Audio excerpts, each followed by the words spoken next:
Bonjour à toutes et à tous et bienvenue dans ce live Formation en entreprise, pourquoi ça bloque et comment la rendre vraiment utile. Je suis Samuel Pexao, cofondateur d'Edwin, la plateforme qui personnalise les parcours de formation et sélectionne le meilleur formateur pour les besoins de l'entreprise.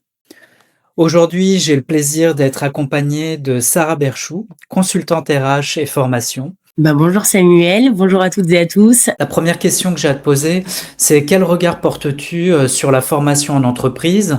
Et un peu une deuxième question, quel rôle le RH doit-il jouer dans le développement des compétences des collaborateurs? Aujourd'hui, la problématique qu'on a, c'est que la formation, c'est un sujet qui se complexifie énormément en raison de son accessibilité. Pourquoi je dis ça? Parce qu'en fait, aujourd'hui, on trouve de plus en plus d'organismes de formation qui proposent des formations. Et tous ces organismes, ils essayent de se démarquer d'une manière ou d'une autre. Mais ce qu'on remarque, c'est qu'il y en a peu qui sont véritablement capables de le faire. Et le problème aujourd'hui, c'est pas tant de trouver une formation, ça c'est plutôt facile, mais plutôt de trouver la formation qui va correspondre à la fois aux besoins du collaborateur et à ceux de l'entreprise, parce que ce qu'il faut bien garder en tête, c'est que l'un ne va pas sans l'autre. Le deuxième point, c'est que la qualité des formations dispensées aujourd'hui, je suis désolée de le dire, mais elle laisse parfois un peu à désirer. On retrouve beaucoup de formations qui sont trop théoriques. Et la théorie, c'est très bien, mais en fait, c'est la pratique qui va permettre de capter l'attention d'un collaborateur. Ce que j'ai pu remarquer notamment avec la certification Calliope, c'est qu'on imaginait au préalable que ça permettrait de faire un peu de ménage, entre guillemets, en matière de qualité. La réalité, et on en a déjà parlé, toi et moi, Samuel, c'est que Calliope, aujourd'hui, elle va pas contrôler la qualité d'une formation, elle contrôle la conformité des processus d'un organisme de formation. Et ça n'a rien à voir. Donc, en fait, aujourd'hui, Calliope, elle n'est pas à elle seule gage de qualité pédagogique. Finalement, ce ménage qui aurait pu être fait, il n'a pas totalement été fait. Et on se retrouve avec des services RH et des dirigeants qui sont face à des dizaines de milliers d'offres et qui savent pas véritablement comment choisir la formation, mais surtout pourquoi la choisir. C'est qu'en réalité, le point de départ pour sélectionner une formation, c'est certes le besoin du collaborateur, mais c'est surtout le besoin en fait de l'entreprise. Par rapport au collaborateur, c'est quelles sont les compétences que le collaborateur doit améliorer, celles qu'il doit forcément maintenir, mais celles surtout qu'il doit acquérir pour permettre à l'entreprise de rester compétitive sur son marché. Et en ça, je rebondis sur ta deuxième question, la fonction RH, elle a un rôle majeur dans le développement des compétences des collaborateurs d'entreprise, mais pas à elle seule. Les managers, les directeurs généraux et les dirigeants, ils ont un rôle à jouer dans la formation de leurs collaborateurs et dans leur montée en compétences. Pourquoi je dis ça? J'ai souvent été confrontée de la part des directeurs généraux et des dirigeants. Pendant que mon collaborateur est en formation, il ne produit pas. Certes, il produit pas pendant qu'il est en formation. Mais si ton collaborateur, il n'est pas formé pour maintenir ses compétences et en acquérir de nouvelles, la problématique, c'est qu'en fait, il produira plus du tout. Donc en fait, c'est déjà les mentalités qu'il va falloir faire évoluer au sein même des entreprises sur le sujet de la formation. Et pour en revenir au service RH et à leur rôle, aujourd'hui pour moi c'est une priorité absolue pour la fonction RH. D'un point de vue purement légal, parce qu'il faut bien quand même parler un peu charabia juridique entre guillemets, la priorité c'est d'assurer la conformité légale en la matière. L'entreprise elle est tenue d'adapter les salariés à leur poste de travail et de veiller au maintien de leur capacité à occuper un emploi, au regard notamment des évolutions des métiers, des technologies et des organisations. Concrètement, ça passe notamment par l'élaboration d'un plan de développement des compétences, mais ça c'est une priorité qui est majeure, mais ce sur quoi ça se répercute, c'est en fait la deuxième priorité majeure pour une fonction RH, c'est la capacité à attirer et à fidéliser des collaborateurs. La formation, elle fait partie de ces messages qui sont envoyés aux collaborateurs, de se dire que une entreprise en fait qui forme, elle traduit en fait une volonté d'investir dans le développement de ses collaborateurs parce qu'elle croit en eux, en leurs compétences et en leur potentiel. Donc, c'est aussi en fait une manière d'offrir des perspectives d'évolution et de montrer aux collaborateurs qu'ils ont une place d'avenir dans l'entreprise. Merci beaucoup, Sarah. Selon toi, pourquoi certaines formations échouent à produire un vrai impact sur le terrain?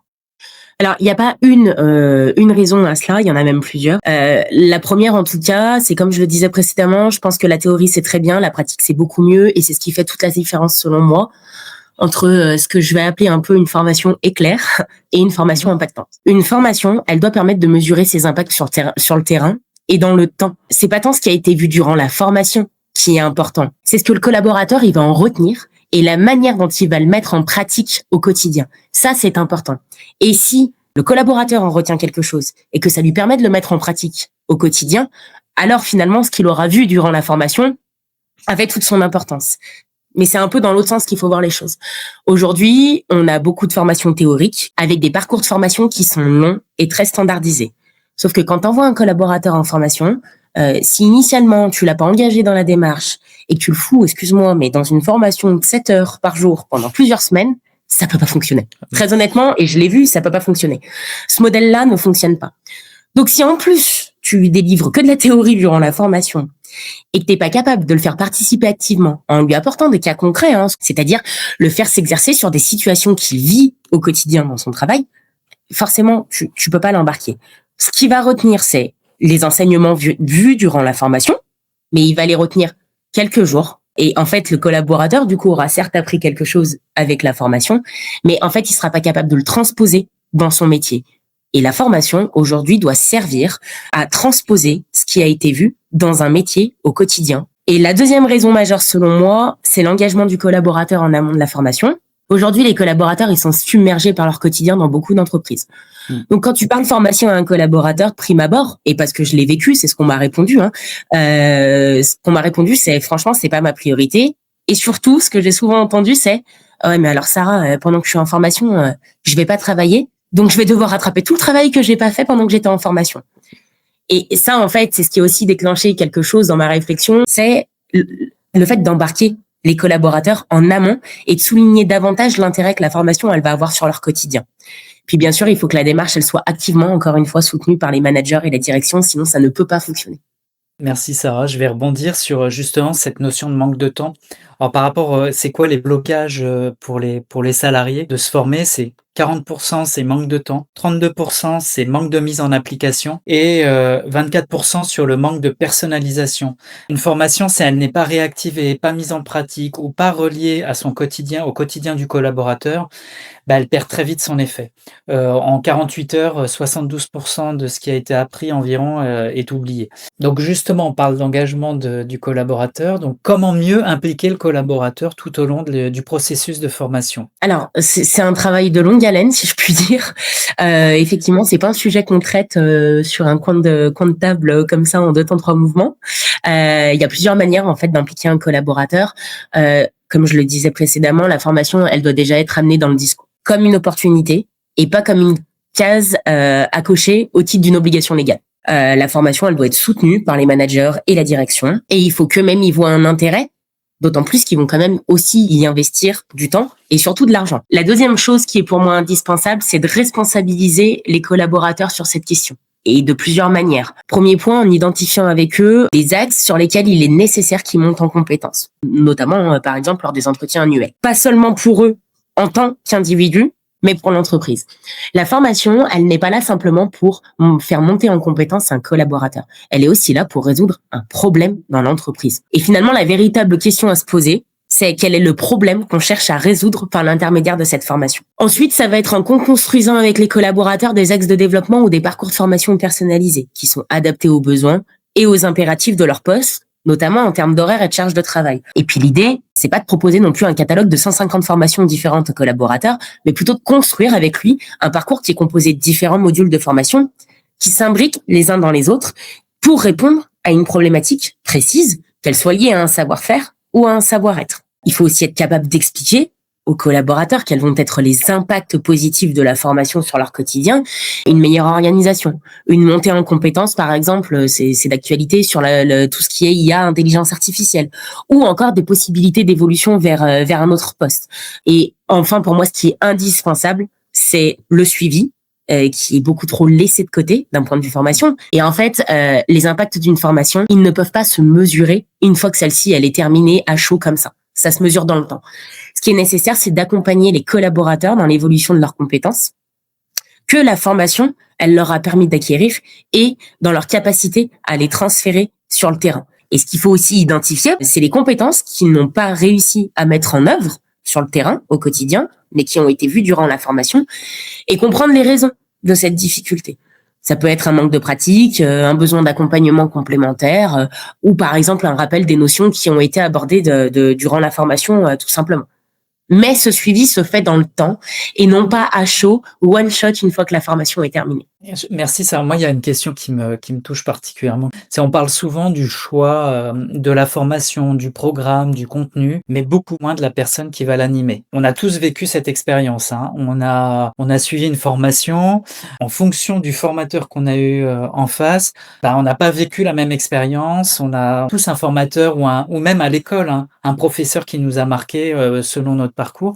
Et ça, je trouve que c'est très, très souvent mis au second plan. Et on n'a absolument pas le choix du formateur. Et pourtant, voilà, un programme, comme je disais, un programme équivalent, la pédagogie, l'écoute, la capacité d'adaptation du formateur peut complètement changer l'engagement du collaborateur. Aussi, ce que je retiens, c'est aussi responsabiliser le collaborateur. On en discutait tout à l'heure. C'est pas simplement de lui demander d'assister à une formation, c'est aussi de lui donner envie, de donner une vraie place dans le choix de sa formation et dans le choix de la personne qui va l'accompagner. On parlait de confiance, il y a énormément d'éléments cognitifs qui rentrent en jeu. Si on n'a pas confiance à la personne qu'on a en face de nous, on va pas poser de questions, on va pas se confronter à nos problématiques, on va pas mettre en avant, on va pas parler, moi j'arrive pas à utiliser telle fonctionnalité ou tel logiciel ou telle méthode. Bien sûr, tout ça doit rester dans le cadre aligné avec les objectifs de l'entreprise, hein, bien évidemment. Donc justement, alors, une fois que le collaborateur est impliqué, on a réussi à l'engager, à le responsabiliser. Il reste une autre question. Comment mesurer concrètement l'impact d'une formation au-delà de la satisfaction à chaud? C'est sans doute la problématique, notamment, hein, c'est j'ai investi de l'argent dans de la formation, mais qu'est-ce que ça va me rapporter concrètement? Le dirigeant, les directions générales s'impliquent financièrement dans une formation, bien évidemment qu'il faut qu'elle puisse mesurer le retour sur investissement. Et ça paraît simple. Si je peux me permettre ça, oui. Un petit commentaire sur ça. Le MEDEF, justement, a publié un baromètre en septembre. La moitié des entreprises, alors toute taille confondue, bien évidemment, ne mesurent pas du tout l'impact d'une formation. Ça, c'est le premier point. Et celles qui le mesurent, le premier élément clé, c'est, comme on disait, la satisfaction à chaud. Et il y a que, je crois, 30% ou 25% qui mesurent vraiment, qui font vraiment un suivi. Donc c'est là, comme tu disais, il y a vraiment un travail d'éducation à faire et de valorisation, aussi bien pour les responsables de ressources humaines, pour les managers, de valoriser, voilà, j'ai mis en place un programme de formation et voici le résultat et le mesurer concrètement. Donc ça, c'est exactement ça. Juste se rappeler ces petits points-là. Oui, mais c'est exactement ça, parce que est-ce que le collaborateur est satisfait de sa formation? Oui, non. Mais c'est pas véritablement ce qu'on veut savoir. C'est à la base, l'entreprise avait une problématique à résoudre sur un problème de CA, un manque de savoir-faire ou un manque de savoir-être. J'ai investi de l'argent pour le résoudre. D'un point de vue de mon CA, d'un point de vue du quotidien de l'entreprise, qu'est-ce que ça rapporte véritablement en termes de chiffres? C'est ça la question. C'est pas de savoir si le collaborateur finalement a passé un bon moment ou pas. Par quoi ça va se passer en fait, le fait de mesurer concrètement l'impact d'une formation, tout simplement par les KPI. C'est la seule chose qui va permettre de mesurer l'impact réel de la formation sur le terrain et qui va permettre de déterminer s'il y a eu une véritable montée en compétence du collaborateur entre le moment où il a suivi la formation et le moment où il retourne à son poste de travail. Et ces indicateurs-là, ils vont permettre à l'entreprise de vérifier si investir dans la formation était un pari gagnant et si cet investissement a été bénéfique en termes de résultats, comme je le disais, puisque c'est bien de ça dont il s'agit, on va pas se voiler la face. La différence, en fait, entre une évaluation à chaud et une évaluation basée sur des KPI, c'est que on doit assurer, encore une fois, ce suivi sur plusieurs mois en comparant les résultats du collaborateur avant et après le suivi de la formation. Quelques exemples concrets à donner. On va prendre l'exemple, d'un commercial qui a suivi une formation relative à de la prospection téléphonique. Le but, ça va être de comparer avant et après la formation son taux de transformation, c'est-à-dire le pourcentage d'appels ou de rendez-vous ayant abouti à une vente avant et après la formation. Si ce taux de transformation a progressé, c'est que la formation, elle a permis une véritable montée en compétences et elle a produit un impact direct sur les résultats de l'entreprise. Le deuxième exemple, c'est celui de la formation des managers aux techniques de recrutement. Là, l'idée, ça va être de mesurer ce qu'on appelle le taux de rétention des collaborateurs et avant et après la formation. L'objectif, On vérifie si, après la formation suivie par le manager, ce manager recrute davantage sur la base de compétences réellement démontrées par le candidat durant l'entretien, plutôt que sur un simple feeling. Pourquoi ? Les recrutements les plus pertinents et les plus durables dans le temps sont ceux qui produisent le moins de rupture de période d'essai, le moins de départ précoce et une meilleure rétention des collaborateurs. On peut prendre aussi l'exemple d'un service client formé à la gestion des situations difficiles. Ce qu'on va comparer, c'est avant et après le taux de réclamation résolu dès le premier échange, le nombre de dossiers réouverts ou encore le volume d'escalade vers un manager. Là, l'objectif, ça va être de mesurer si la formation, elle va permettre aux équipes de mieux désamorcer des situations, de traiter les demandes plus efficacement et de limiter en fait les irritants côté client comme côté management. La tendance aujourd'hui pour beaucoup d'organismes de formation, c'est de continuer à mesurer le succès à travers ce qu'on appelle le Net Promoter Score, le NPS, ou le taux de satisfaction ou le taux de recommandation. Et d'ailleurs, je dis que beaucoup d'organismes de formation continuent de mesurer le succès à travers ce NPS, mais plus particulièrement, les équipes dirigeantes d'une entreprise continuent à mesurer surtout l'impact d'une formation, mais ça dit absolument rien de l'impact réel de la formation sur le terrain.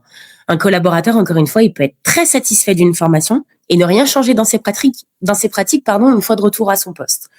À l'inverse, on peut avoir une formation beaucoup plus exigeante, peut-être un peu moins appréciée sur le moment, mais qui génère de véritables résultats pour l'entreprise. Et c'est ce qu'on cherche. Ah, je trouve ça super intéressant, Sarah. Merci beaucoup. Et c'est vrai que je le vois. Moi, j'ai fait beaucoup de formations dans ma carrière et je crois qu'il n'y a jamais eu de KPI qui a été discuté en amont. Et d'autant plus, c'est dommage parce que je pense que c'est un vrai levier pour à la fois pour les RH, à la fois pour les managers et aussi pour les dirigeants, d'avoir un bon indicateur pour savoir, bon, c'est un bon investissement, mes équipes montent en compétences, il y a vraiment, j'arrive à le mesurer, c'est factuel et donc ça pousse aussi les entreprises à s'engager dans la formation de leurs collaborateurs. Dernière question, Sarah, c'est comment faire de la formation un véritable levier de reconnaissance et d'engagement pour les collaborateurs plutôt qu'une démarche subie ou purement administrative comme on peut le voir très souvent dans les organisations? Ça va être un condensé de tout ce qu'on s'est dit. C'est-à-dire que pour faire de la formation un véritable levier de reconnaissance et d'engagement, déjà la première chose, c'est que les entreprises elles doivent arrêter de la considérer